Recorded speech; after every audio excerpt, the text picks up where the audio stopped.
আমলের সাথে আমি শামিল হই না। এই বান্দা তুমি কোরআন তেলাওয়াত করো, এই কোরআন তেলাওয়াতের সাথে আমি আল্লাহ শামিল হই না। এই বান্দা তুমি লাখ লাখ টাকা খরচ কইরা আমার ঘর তওয়াব করতে যাও, আমার ঘর তুমি চতুর্পাশে ঘুরা ঘুরা তওয়াব করো আর বড় লাব্বাইক আল্লাহুম্মা লাব্বাইক। তুমি আমাকে স্মরণ করো, তুমি আমাকে ডাকো, কিন্তু তোমার এমন গুরুত্বপূর্ণ আমলের সাথে আমি আল্লাহ শামিল হই না। তুমি লাখ লাখ টাকা খরচ কইরা গরিবকে যাকাত দাও, কিন্তু আমি মালিক, তোমার এই গুরুত্বপূর্ণ আমলটার সাথে আমি মালিক শামিল হই না। বান্দা তোমার একটা আমলের সাথে আমি মালিক শরীক হয়ে যাই। বান্দা তোমার এত বড় বড় আমল করো, বান্দা তুমি এমন গুরুত্বপূর্ণ আমল করো, তারপর বান্দা আমি তোমার আমলের সাথে শামিল হই না। কিন্তু তোমার একটা ছোট্ট আমলের প্রতি আমি আল্লাহ খুশি হইয়া বান্দা আমি তোমার সাথে আমি মালিকও শামিল হয়ে যাই। হয়তো আমলটা ছোট দেখা যায়, আমলটা করতে সময় লাগে না, হয়তো আমলটা খুব অল্প সময় করলেই হয়ে যায়, কিন্তু আমলটা এমন দামি, আমলটা এমন গুরুত্বপূর্ণ, এই আমলটা করলে বান্দা আমি কেমন কইরা খুশি হয়ে যাই। বান্দা আমি তোমার গুনাহগুলা আস্তে আস্তে মাফ কইরা দিতে থাকি। সুবহানাল্লাহ। বান্দা এই ছোট্ট আমলটা কি? এই ছোট্ট আমলটা হইল আমার দুস্ত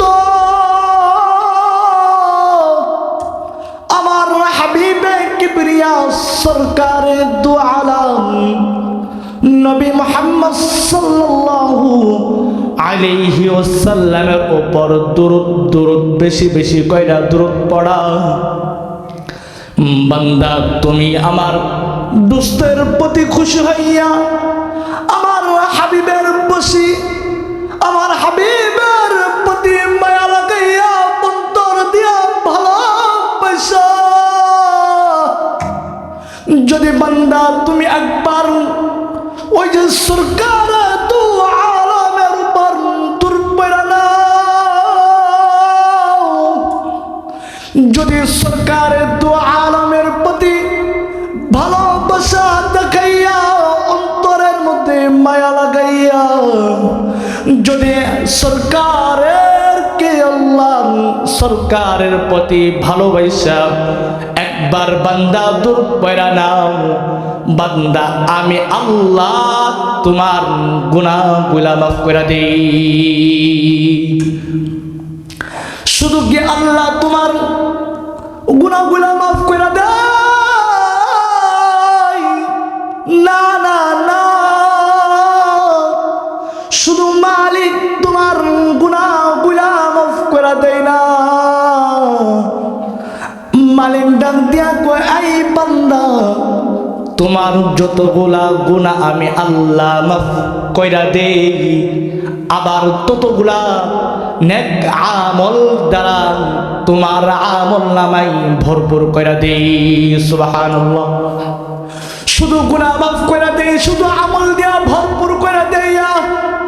আমি মালিক, আমি আল্লাহ ক্ষান্ত হয়ে যাই না না না, আমি আল্লাহ শুধু তোমার গুনাহগুলা মাফ কইরা দিয়া শেষ হয়ে যাই না, আমি তোমাকে নেক আমল দিয়া দিয়া ভরপুর কইরা দিয়া শেষ হয়ে যায় না। বান্দা আমি তোমার ইজ্জত সম্মানকে কেমন কইরা দামি বানাই দেই, আমি তোমাকে কেমন কইরা ইজ্জত ওয়ালা বানাই দেই, আমি তোমাকে কেমন কইরা দুই জানের বাদশাহী বানাই দেই, আমি কেমন কইরা তোমাকে দুনিয়া আখিরাতে উভয় জাহানের মালিক বানায় দেই। এটা কিসের জন্য করি জানো? জানো তুমি বান্দা যদি আমার হাবিবের প্রতি বেশি বেশি দুরূদ পাঠ আদায় করো, তাইলে দুরূদ শরীফের কেমন ফজিলত, কেমন গুরুত্ব। আল্লাহ তার কোরআনের মধ্যে ডাক দিয়া কয়, ইন্নাল্লাহা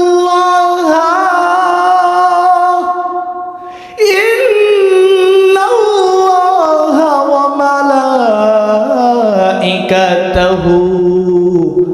ইউসাল্লুনা আলান নবী ইয়া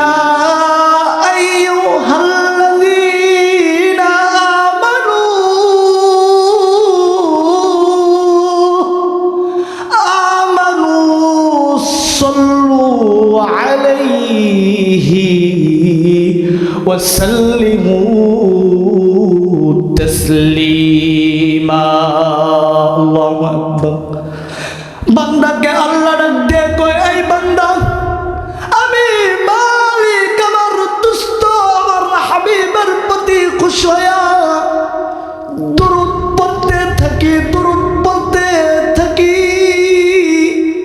শুধু আমি মালিক আল্লাহ না, আমার ফেরেশতারা পর্যন্ত আমার হাবিব আমার দোস্ত সরকারে দু আলমের প্রতি দুরূদ পড়তে থাকে।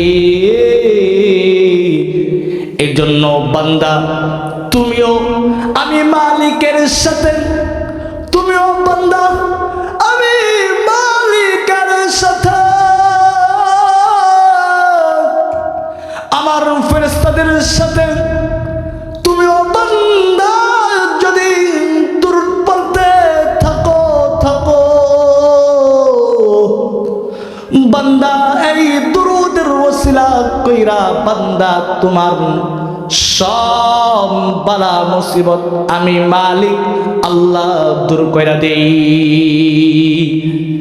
এই দুরূদের ওসিলায় আমি মালিক আল্লাহ তোমার সমস্ত রোগ রোগান্তগুলো আমি দূর কইরা দেই। আমি সব বান্দার বালা মুসিবত গুলা দূর কইরা দেই। আমি বান্দার প্রতি খুশি হইয়া, বান্দার উপর খুশি হইয়া আমি আসমান থেকে রহমত বর্ষিত করতে থাকি। তাইলে এই দুরূদের কেমন ফজিলত, এই যে আজকে পবিত্র শুক্রবারের দিন, জুমার দিন, কেমন একটা গুরুত্বপূর্ণ দিন।